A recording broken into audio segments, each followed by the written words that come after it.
Dans le centre historique de Paris, à 2 pas du Louvre et du jardin des Tuileries,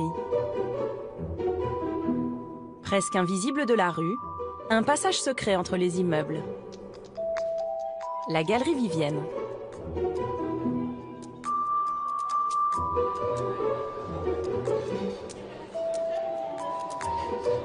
Il est midi, l'heure du coup de feu pour ce bistrot tenu par Christian et sa fille Agathe.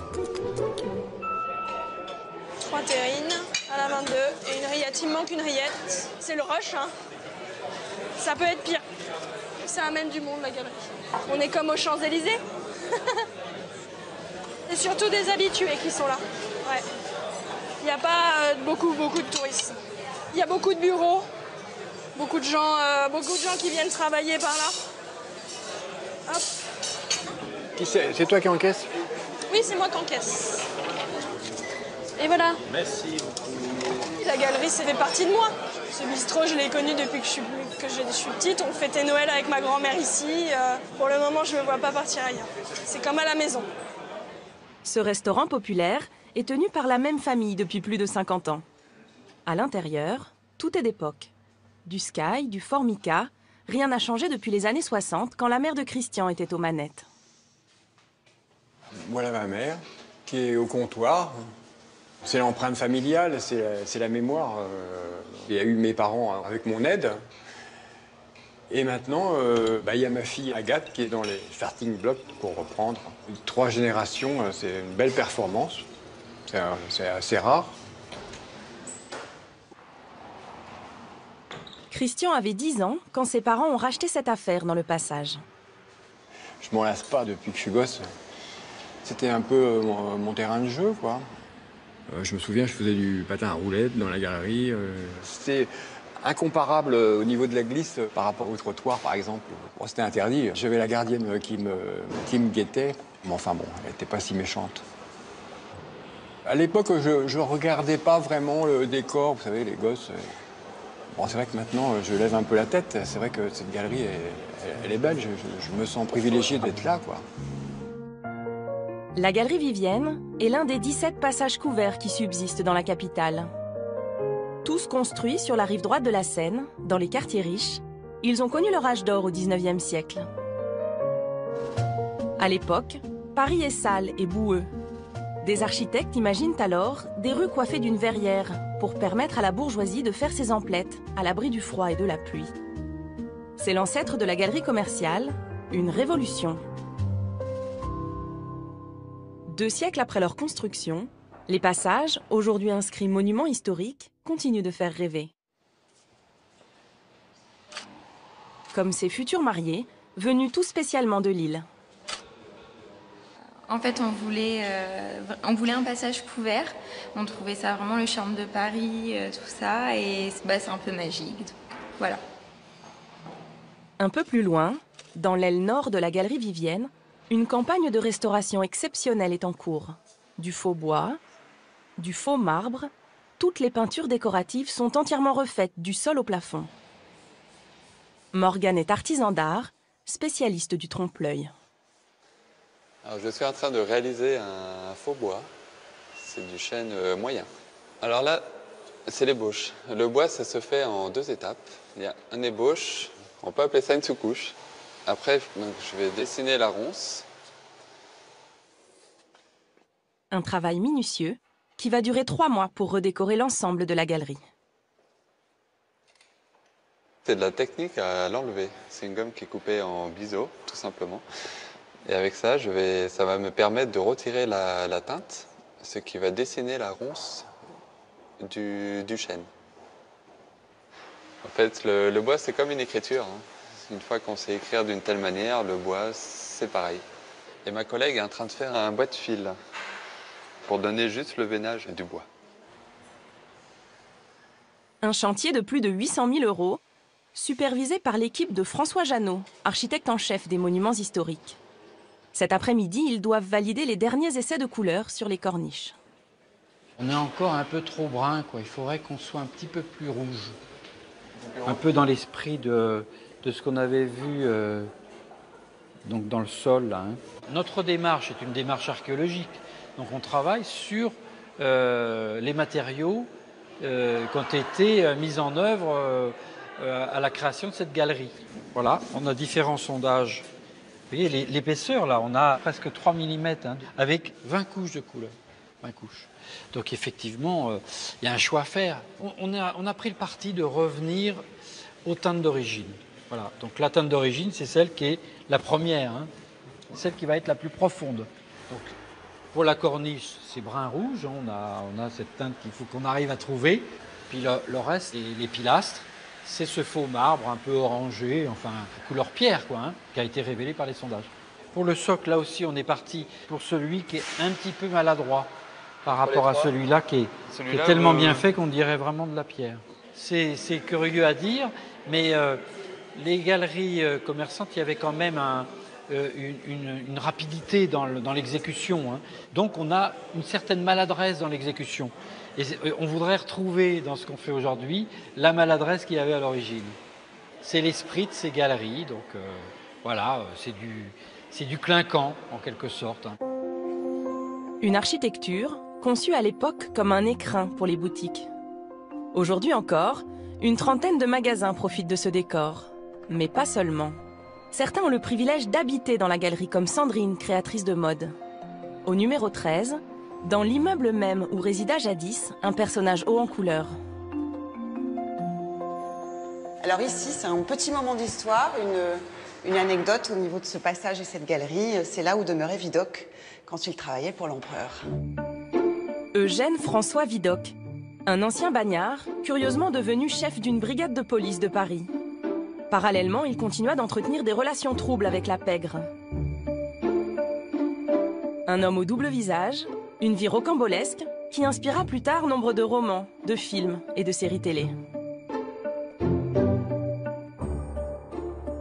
C'était pour lui un beau repère, une belle vitrine dans la journée, et la nuit, il pouvait s'évader à l'autre bout de Paris en toute discrétion. Donc il y a plein de rumeurs qui courent au niveau de la cave, notamment, où vous pouvez rejoindre l'Opéra et d'autres endroits dans Paris, et il s'enfuyait en catimini, en toute discrétion. Voilà. Donc là, si vous ouvrez cette fenêtre, vous accédez à toute l'architecture et l'infrastructure de la verrière. Cette verrière, elle est superbe. Elle est superbe. Et on a tous vu au niveau de nos appartements sur un bout de la verrière. C'est un peu la vie à l'espagnol, hein, parce qu'on est tous proches. Hein. Tout le monde s'observe indirectement dans une galerie. On a l'impression d'être au cœur d'un petit village. Et le village s'appelle la galerie. Voilà. Donc c'est un peu l'envers du décor de la rue. C'est Paris vu de l'intérieur. Un escalier majestueux, inscrit monument historique, dessert une dizaine d'appartements, dont celui de Sandrine, sous les toits, au 5e étage.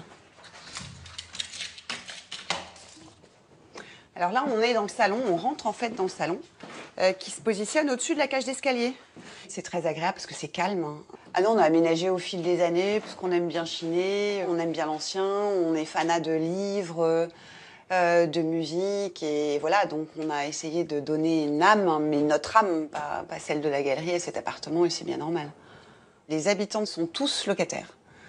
On est tous locataires, on entretient nos appartements et certains sont là depuis plusieurs générations. Donc c'est ça aussi qui est amusant. Et nous concernant, on est là depuis plus de 20 ans, près de 25 ans. Alors, autre pièce à vivre, la cuisine. Et là encore, c'est très spécifique, je pense, à ce genre d'appartement. C'est qu'on est au cœur de Paris, on a une grande cuisine.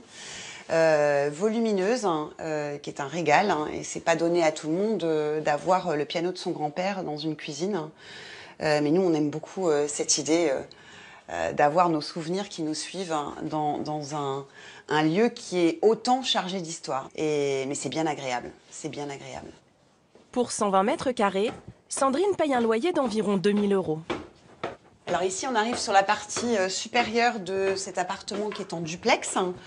Et on a un petit puits de lumière qu'on a aménagé un petit peu en serre avec quelques plantes qui permet à la fois de filtrer les rayons du soleil, mais qui en même temps inonde tout l'étage supérieur du duplex. Alors ici, vous êtes dans la chambre qui est exposé au nord, sous les toits, avec une petite anecdote au niveau de la salle de bain. Ce sont des poutres qui proviennent de la galerie, des greniers, qui ont parfois quelques dessins. Et là encore, c'est chargé d'histoire, c'est amusant, c'est un beau clin d'œil aussi à cette bâtisse et à ce bel immeuble. On est très très attaché à ce lieu et on y a développé quelque part une relation particulière. C'est ça, habiter dans un passage. Au cœur de Paris et au cœur du vieux Paris. 1 kilomètre à l'est de la galerie Vivienne, dans le quartier du Marais se cache le passage de l'Ancre, considéré comme le plus ancien de la capitale. De l'extérieur, une simple porte cochère. À l'intérieur, un petit air de campagne. Autrefois couvert, il accueille encore une dizaine d'échoppes, dont une insolite. Celle de Thierry Millet, le dernier réparateur de parapluies en France.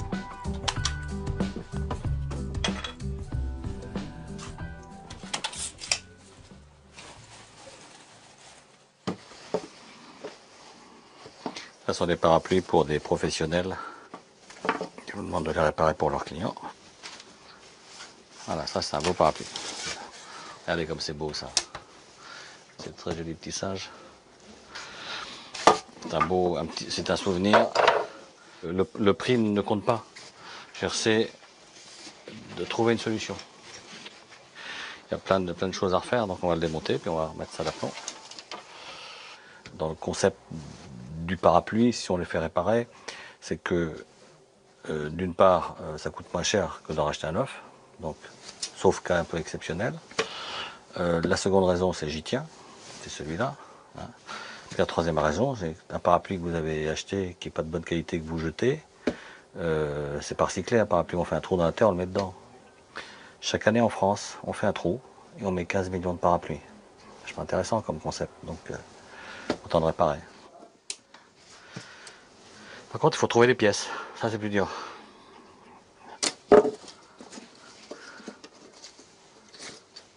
Sur le marché, il n'existe plus de fournisseurs de pièces détachées. Alors Thierry les récupère sur des parapluies trop abîmés pour être réparés. Depuis qu'il a repris la boutique il y a 14 ans, il s'est constitué une petite mine d'or. Je pense que ça devrait être bon. J'étais cadre dirigeant, puis je me suis retrouvé en recherche d'emploi, que je ne retrouvais rien. Trop beau, trop grand, trop petit, toujours un problème. Et un jour, une amie m'a dit, écoute Thierry, j'ai vu une affaire à reprendre, va voir, je t'ai vu dedans. Quand j'ai vu ça, je me suis dit, il y a quelque chose à faire. Enfin, on sentait les prémices de cette évolution sur le besoin d'arrêter de jeter. Enfin, c'est très, je vais dire tendance, mais c'est le bon sens. Une affaire qui marche. Thierry remet à neuf 8 à 10 000 pièces par an. Voilà, ce parapluie est réparé. Magnifique, tout va bien. Mais parfois, les dégâts sont tels qu'il faut improviser. Là, j'ai un très beau parapluie. Et vous voyez, cette pièce-là est complètement fendue. Il faut vraiment que je refasse une pièce comme ça, au plus proche. Et je vais aller voir mon petit camarade qui est ébéniste, qui a un tour à bois. Et ça sera beau. On va essayer de se débrouiller. Let's go! Pour cette réparation spéciale, Thierry rejoint un artisan ébéniste qui travaille à 2 pas du passage de l'Ancre, dans le quartier des Halles, et qui lui aussi a pignon dans un passage. Et voilà, nous arrivons au passage du Bourg-l'Abbé. Là se trouve mon ami Lully. Une galerie restée dans son jus, qui abrite l'une des dernières menuiseries d'art de Paris. À sa tête, Yvan Lully. Comment vas-tu? Oui, Thierry. Là, mon grand. Ah bien, ouais. T'aurais pas un petit morceau de bois qu'on va tourner? On va le faire? Oui, je t'en prie. Ah, ici, c'est une caverne d'Ali Baba. Il y a des bois de fou, on ne sait pas. Puis en plein Paris, vous êtes dans un petit atelier qui est magique. C'est une petite lumière, une petite verrière. Et puis, le lit, c'est un vrai pro quand même. Là, tu peux en faire 2. Un tout petit, oui, je veux un petit morceau. Tous deux entretiennent un certain esprit de compagnonnage.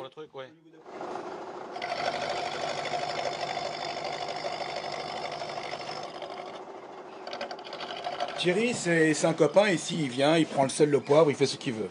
Il est chez lui, comme d'autres copains artistes, artisans, avec qui je travaille. On a besoin d'une pièce, j'ai besoin d'eux, on se tient. Communauté. Une petite communauté de quartier.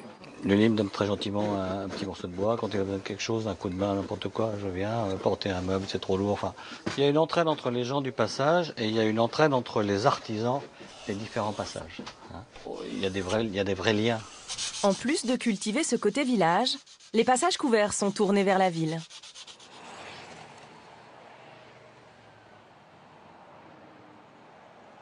Le jour se lève à peine, dans le quartier de l'Opéra et sur les grands boulevards. Il est 7 heures, l'heure à laquelle les gardiens rouvrent les galeries. Les passages couverts sont des voies privées, fermées la nuit. Les passants sont autorisés à circuler uniquement la journée. Ici, sous la verrière du passage Jouffroy, une institution fait l'attraction depuis 1882, le musée Grévin. Dans les coulisses, avant l'ouverture au public, un étrange ballet autour des 200 personnages de cire. Des petites mains s'activent pour mettre en beauté les célébrités, comme Barbara qui est coiffeuse. Je coiffe Laetitia Casta. Je rafraîchis un petit peu son chignon. C'est un chignon un peu coiffé, décoiffé, dans l'esprit que veut la star.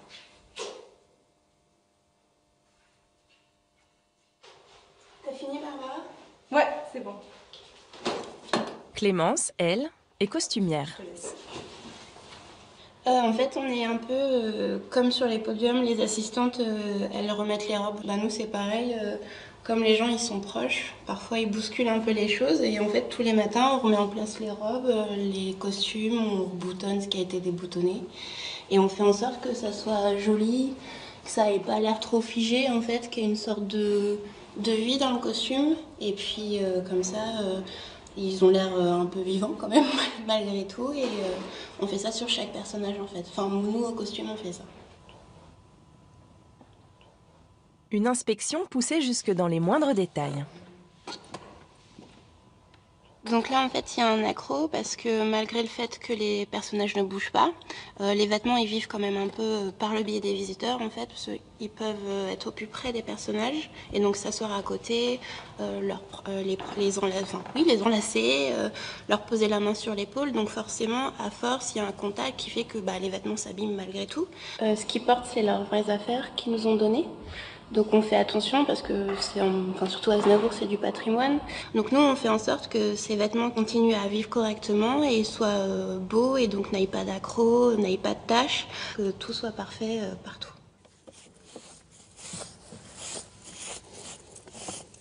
Comme ils bougent pas, ils prennent un peu la poussière. Donc on les dépoussière un peu. Oui, c'est fini. D'un chanteur à l'autre, la cantatrice Maria Callas, elle, a le droit à un relooking subtil. Quand on fait des personnages, on doit faire en fonction de visuels, en fait, qui sont des images d'archives.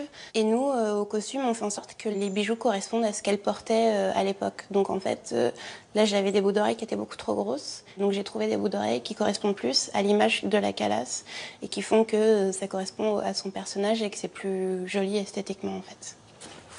Mais quand la cire elle-même est abîmée, la retouche peut être plus radicale.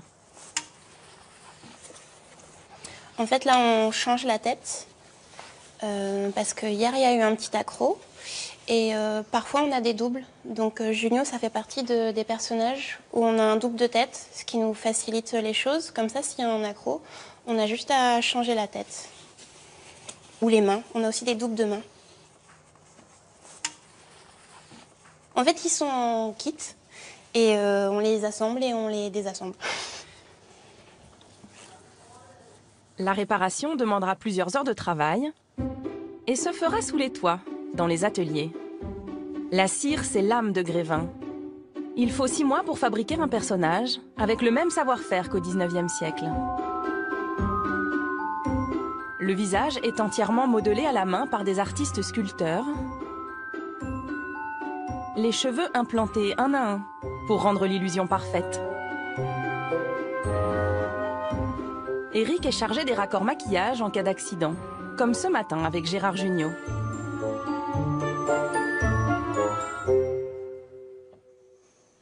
Et donc je vais faire la retouche. Déjà, je mets une base que je veux faire pénétrer dans la cire. Sur les cires, on peut travailler que à l'huile. Une autre peinture ne tiendrait pas, ça ferait pas un beau résultat pour avoir la transparence et la luminosité qu'on peut atteindre avec l'huile. Voilà. Et là, je fais juste un petit grain de peau sur son crâne. Et donc voilà, je pulvérise, je tapote juste un petit peu pour jeter des petites touches de peinture et avoir la matière.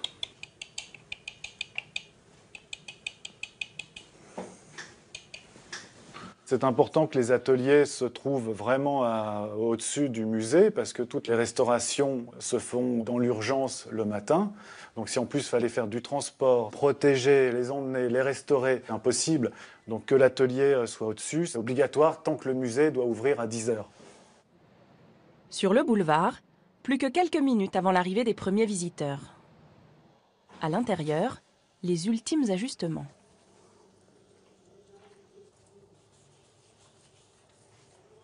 Chaque année, les personnalités de Grévin attirent 700 000 curieux. En fait, les visiteurs, quand ils ont fini le parcours, ils sortent directement dans le passage Geoffroy. Donc ils sont souvent étonnés d'arriver dans ce passage avec cette architecture particulière. Donc comme ça, il y a une espèce de transition qui n'est pas directe, ils ne reviennent pas à la réalité tout de suite. On reste dans un côté un peu parisien typique qui fait que les visiteurs, en fait, ils continuent la visite même en étant dehors.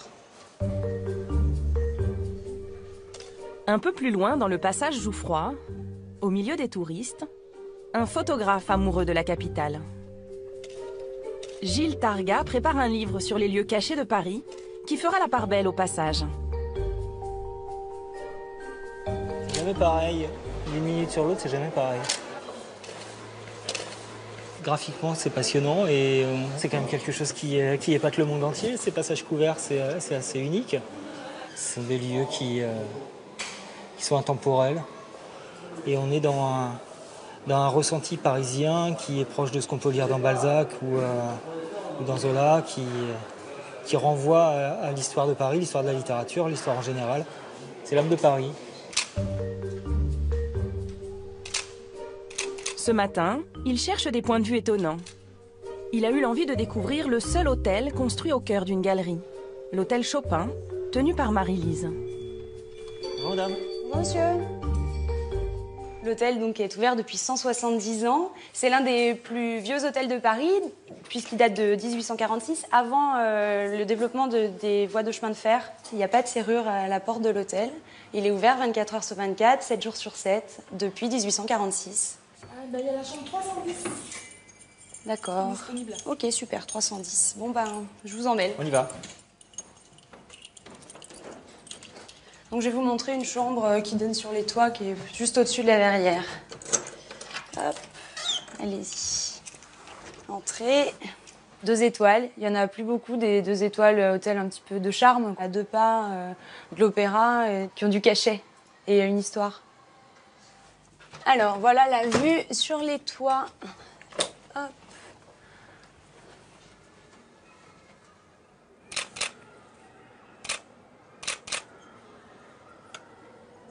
Il y a un cadrage ici qui a tous les éléments graphiques qui me fascinent. On se rend bien compte que la verrière est extrêmement élaborée. On perçoit les ventilations, la structure dont on n'a pas idée en bas. C'est un long serpent qui est très étonnant. On pourrait, en passant rapidement, avoir la sensation que c'est du zinc et on a la transparence qui est apportée en dessous, on ne l'aperçoit pas au-dessus. Il y a la patine qui la rend encore plus extraordinaire. On pourrait faire aujourd'hui probablement des panneaux de verre plus grands, plus vastes, plus lumineux. Mais je pense que cette verrière du passage Jouffroy est vraiment un beau témoignage de l'histoire qui avance, mais qui a su garder son âme. Photographier une verrière, c'est profiter de moments de lumière qui sont extrêmement fugaces, extrêmement changeants. J'ai parcouru des dizaines de fois, des centaines de fois ces passages qui jamais n'ont la même luminosité. C'est assez magique, c'est ça, c'est que c'est vraiment des moments uniques. Pour la suite de la séance photo, un endroit encore plus secret, dans les profondeurs de l'hôtel.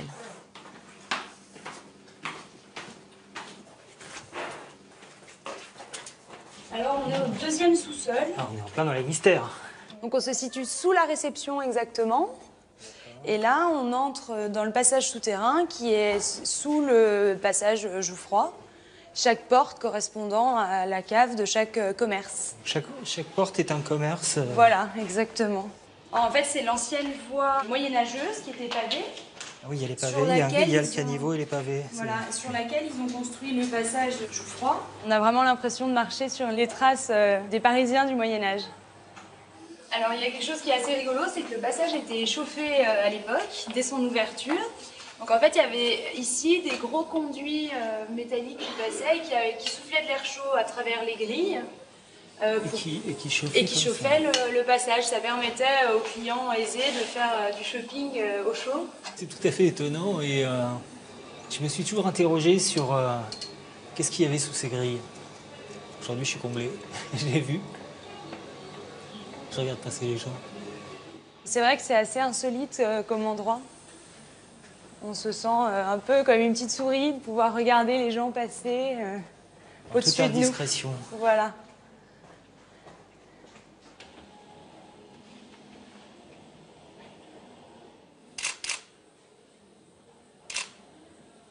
On voit bien la verrière au travers.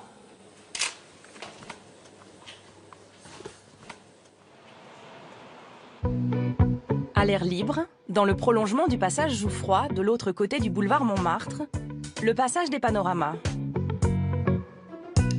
Historiquement le temple des philatélistes et des amateurs de cartes postales anciennes, la galerie a vu s'installer ces 10 dernières années de nouveaux voisins. De multiples restaurants qui bénéficient d'une terrasse couverte en toute saison. Gilles Targa aime s'y arrêter pour la pause déjeuner. Je vais prendre 12 pièces. 12 pièces, avec du riz, s'il vous plaît. Dans le passage des Panoramas, en fait, on peut déguster toutes les cuisines du monde. On peut manger tous les jours dans un endroit différent et voyager par le goût. Il y a une espèce d'atmosphère, en plus le midi, comme on peut entendre une espèce de brouhaha qu'on ne trouve pas en face au passage Jouffroy, où on est beaucoup dans un calme, dans une ville ralentie. Et ici, j'ai l'impression qu'il y a tous les types de populations. On voit à la fois des touristes en tenue de touristes, des banquiers en tenue de banquiers et des promeneurs. Tenez, monsieur, vos 12 gyoza. Parfait. Donc les gyoza, ce sont des raviolis traditionnels japonais, fourrés au porc et aux légumes. Nous, ce sont des chefs japonaises qui les réalisent. Donc elles ont vraiment la recette traditionnelle. Tout est frais, tout est préparé le matin même. Et on les fait griller à la minute sur les plaques. Bon appétit, monsieur. Merci, monsieur.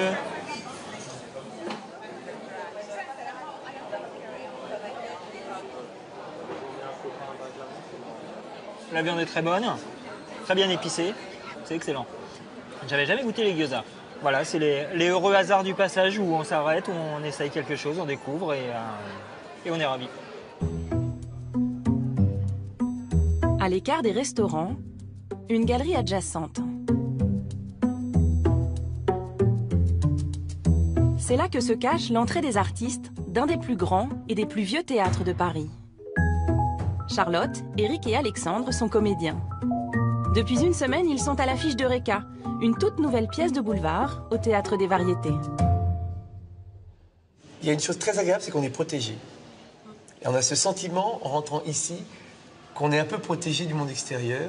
Surtout, moi, j'ai l'impression qu'il va y avoir des crénolines, il y a des fiacres qui nous attendent, il y a des chapeaux de forme, il y a des messieurs avec des gros cigares. Mais ceci dit, toutes ces petites boutiques qui sont d'un autre temps, oui. Un peu comme quand on est sur les quais et qu'on voit les bouquinistes, ce qui n'existe nulle part ailleurs, en fait. Donc il y a un côté d'un autre temps. Ouais. On se met déjà dans une ambiance spéciale quand on rentre dans ces galeries. Avant de rentrer même dans le théâtre, on est dans ce monde un peu feutré, un peu hors du temps, un peu hors du monde. Et c'est une espèce de passage doux vers ce monde totalement hors du monde qu'est le théâtre. Alors là, et donc on a le temps de rentrer un peu dans nos personnages et dans cet univers-là. C'est pas mal, ça nous fait une espèce de passage. De passage. Je vous en prie. Merci. À l'intérieur, un théâtre à l'italienne de 800 places, avec ses 3 balcons, habillés d'or et de velours, classé monument historique. Construit en 1807, il a été entièrement restauré il y a 10 ans, avec un soin tout particulier pour ce lustre de 3 tonnes, tout en cristal. Le lieu a longtemps appartenu à Jean-Paul Belmondo et a vu jouer les plus grandes pièces de boulevard, avec des comédiens mythiques.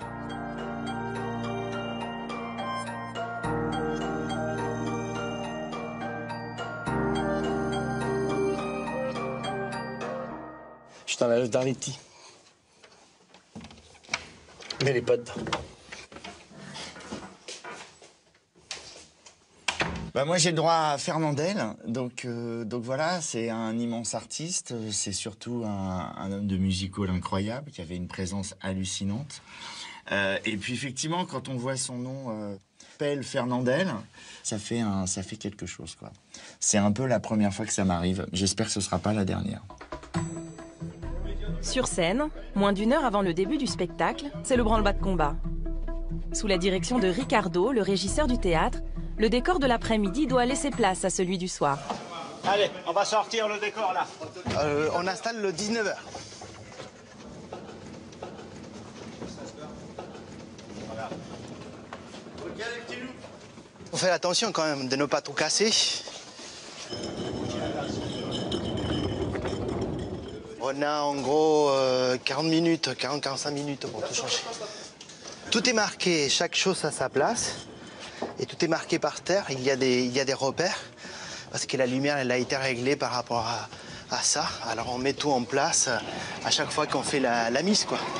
Hop là. Ici, c'est un théâtre où on a beaucoup de spectacles en même temps. On a 19h à 21h. Alors il faut toujours changer le décor en permanence, quoi. Et voilà. Ok. Les comédiens eux-mêmes ajustent les derniers détails. Je change la casquette, voilà.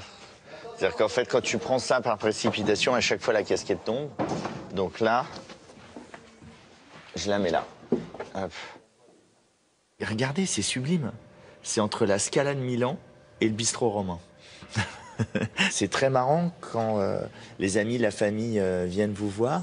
La première chose qu'ils disent oh, il est beau ce théâtre. Alors ils disent la pièce est super, c'est top, vous êtes géniaux, etc. Ça on n'écoute pas. Non, c'est juste merveilleux, quoi. Pour moi c'est le plus beau théâtre de Paris. Voilà. Alors je le dis aussi par chauvinisme, mais parce que j'y travaille. Il est 19h. Ultimes instants avant l'entrée en scène.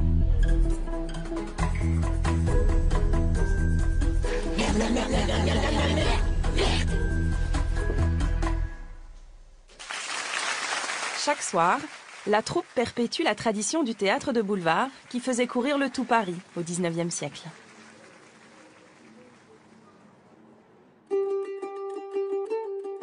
En descendant les grands boulevards vers la place de la République, 2 passages très différents, Brady et Prado.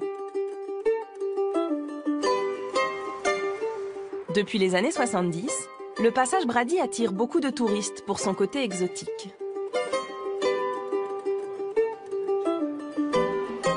Sur 200 mètres se concentrent des boutiques indiennes et pakistanaises, épiceries, bazars et surtout des restaurants. Une cuisine traditionnelle bon marché qui vaut au passage le surnom de Little India, au cœur de Paris.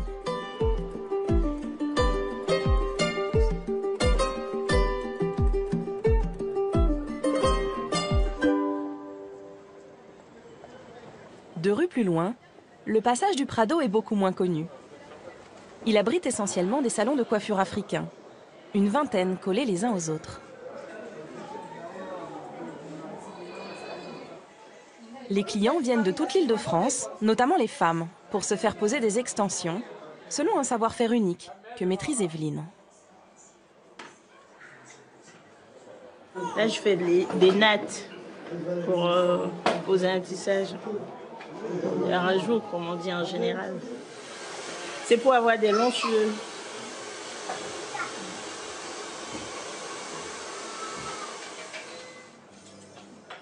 Ça fait 2 heures, 3 heures, donc il faut s'armer de patience après.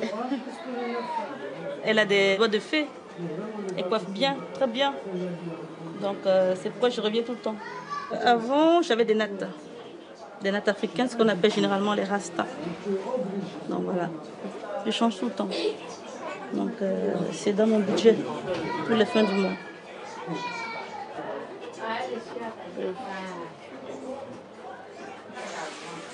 Ce sont des rajouts, des cheveux indiens. Les cheveux indiens. Là, je fixe avec du fil et de l'aiguille.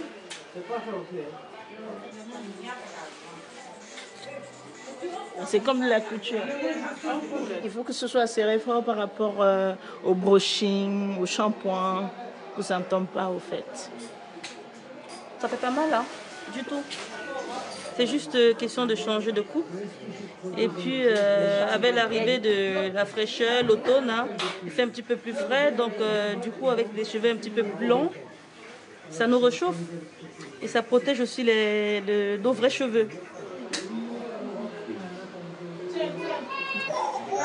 La durée sur la tête, on peut le garder un mois. Parce qu'après, ça se détend en dessous. Il faut le refaire, les cheveux repoussent en dessous.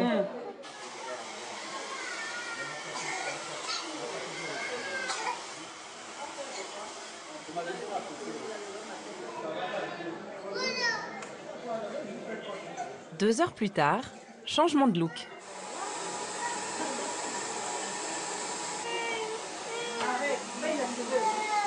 Il faut compter une centaine d'euros pour les mèches de vrais cheveux et 30 euros pour la coiffeuse. Un peu plus au sud, dans le 3e arrondissement, le quartier du Sentier, dédié à la confection textile. Ici, c'est l'Égypte qui s'invite à Paris.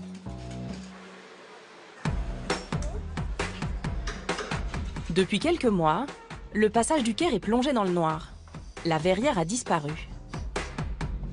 À la place, un plafond de bois sur 400 mètres de long. Jean-Frédéric Grevet est architecte du patrimoine. Il vient contrôler l'avancée des travaux, la rénovation intégrale de la verrière, l'un des chantiers les plus techniques de sa carrière.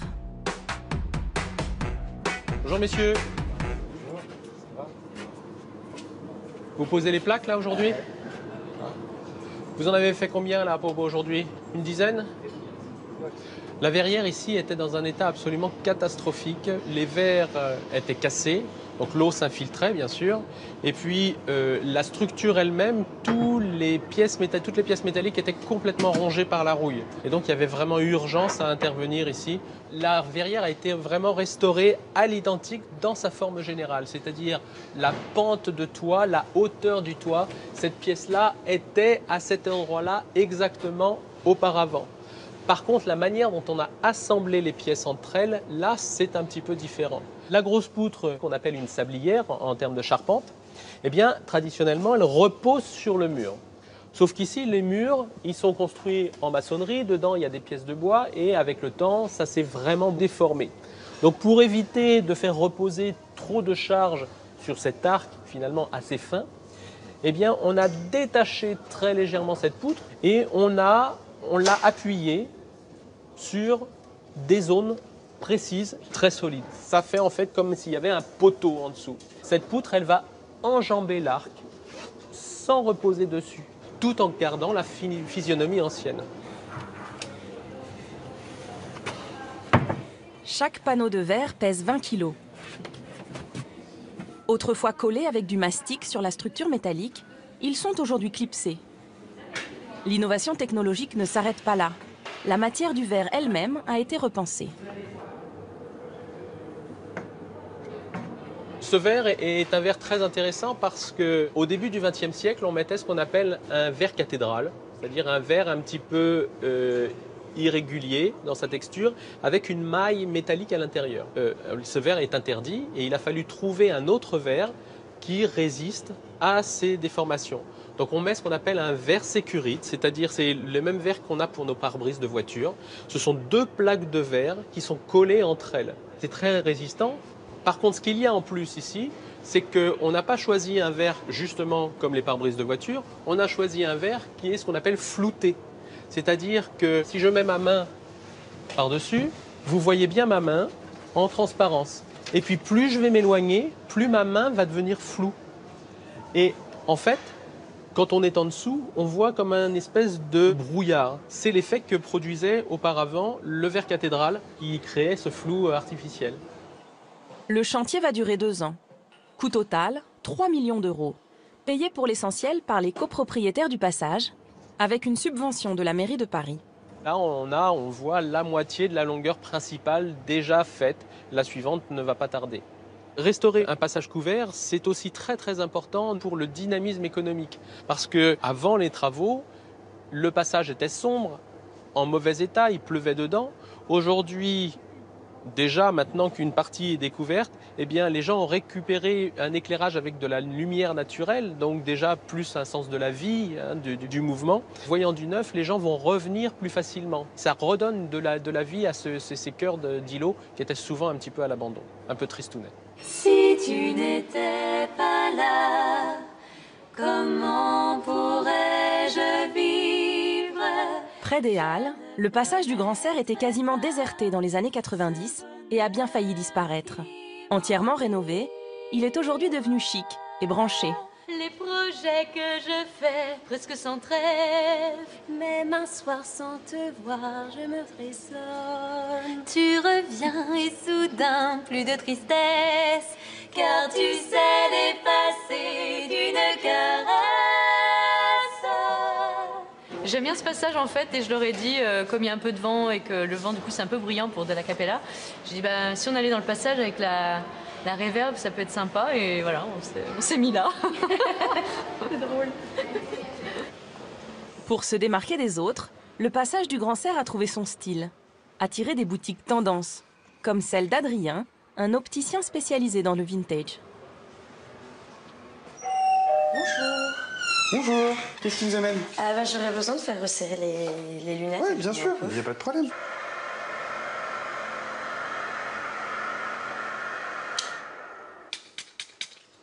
Dernier détail. Et voilà. Merci. Nickel. Parfait. Au-delà des lunettes, tout ce qui est vintage, c'est vrai que je trouve qu'il y a un petit côté un peu unique. Que j'aime bien. Mais moi j'adore ce passage. Il y a plein de petites boutiques de créateurs. Là, juste en face, il y a une petite boutique d'antiquité aussi. À chaque fois que je passe ici, je vais faire un tour après à celle-là. Donc ouais, non, il y a plein de petites boutiques assez originales. C'est sympa.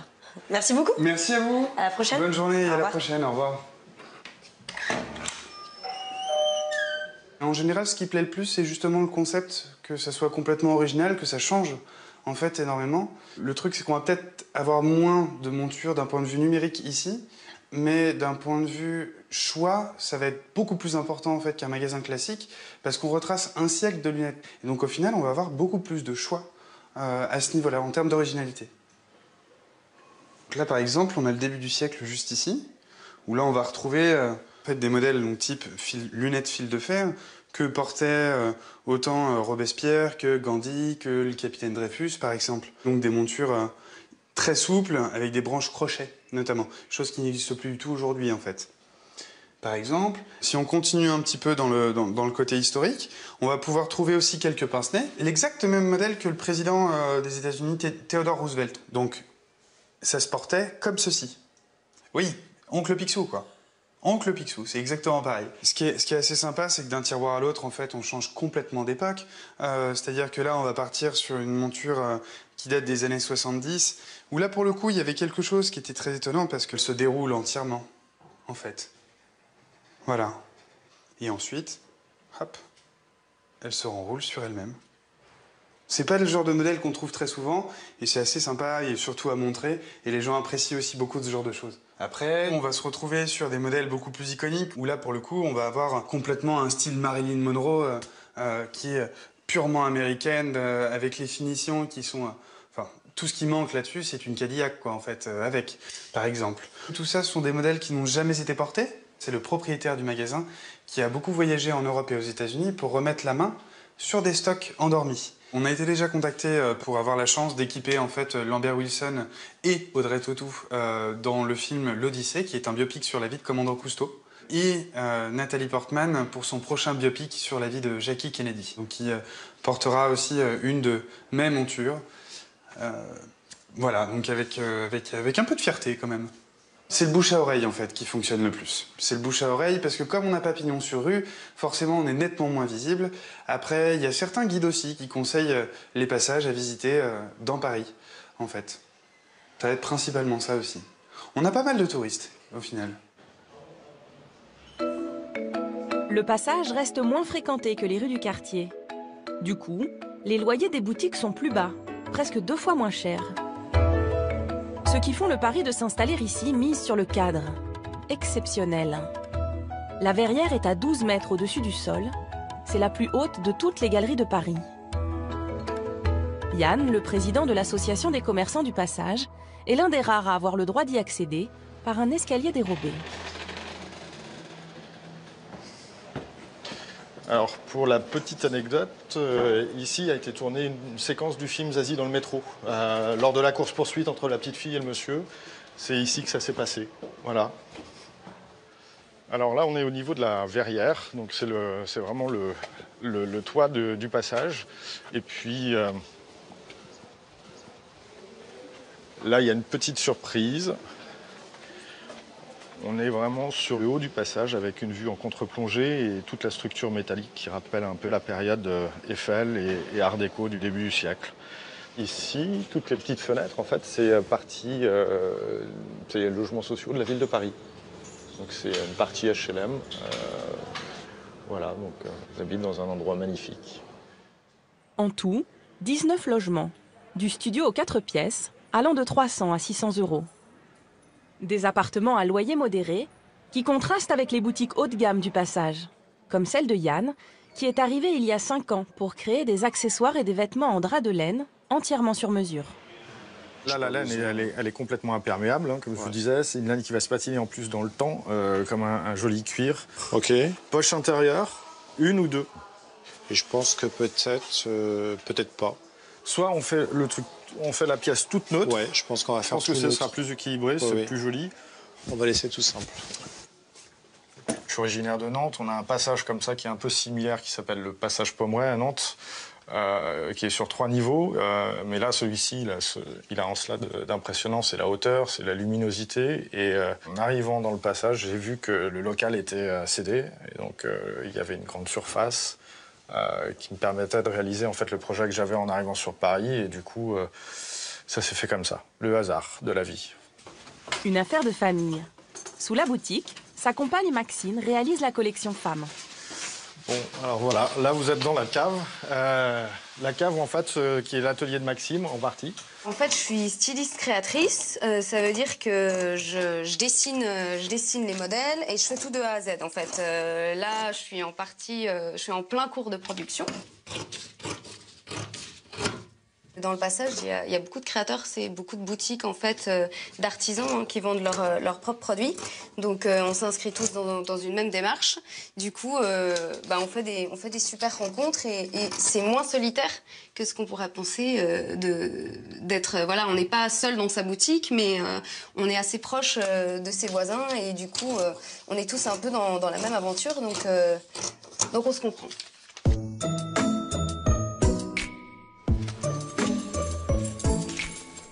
Il est 20 h.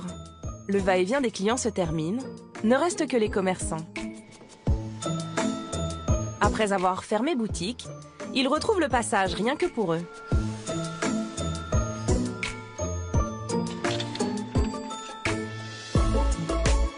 Aujourd'hui, ils se réunissent tous pour fêter un heureux événement.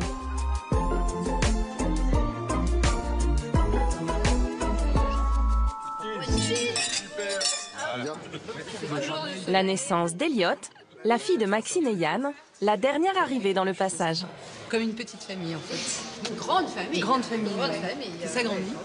C'est vrai que c'est un peu la mascotte parce que elle est pas mal là. On travaille ici, donc on s'organise quand même autour du lieu avec la petite, donc tout le monde la connaît bien. C'est toujours sympathique de se retrouver. Hein, mademoiselle? C'est comme un village. C'est plus sympa qu'un village. Mais c'est la maison. À l'écart du bruit de la capitale, des parenthèses hors du temps, insolites et poétiques. Vieux de 200 ans, les passages couverts ont gardé leur charme d'antan et continuent d'écrire leur histoire.